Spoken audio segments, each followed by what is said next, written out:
Alright parents, it is officially go time. In this video, I will explain how you can do in your living rooms what we do on a Sunday morning in Gateway Kids. This will have 4 components: the lesson, teaching, response, and discussion. All of the resources you need will be on our website in the resources tab.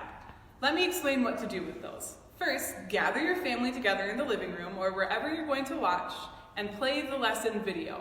This means that you don't have to be an expert storyteller or an expert teacher. You get to sit and watch with your kids. Once the video is over, it is your time to shine.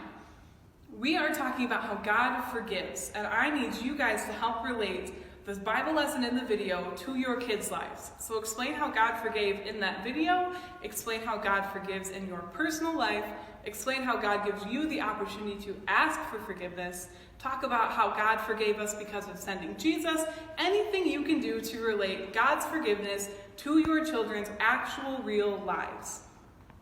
Once you've done that, spend a moment explaining how we hear God's voice.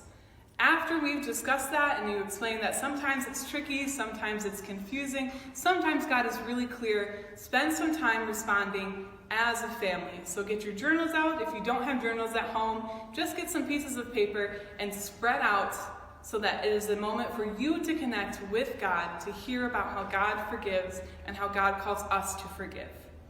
During that time, I attached in the resources a worship song that is fitting for that response.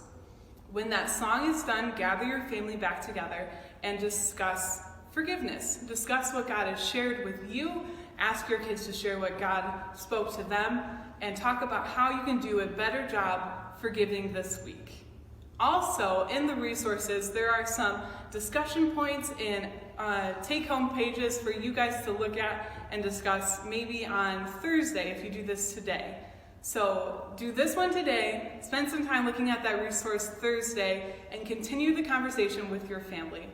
And it saddens my heart that we're not here together, but I am so excited to see how God empowers you guys as parents to disciple your kids. It's going to be awesome.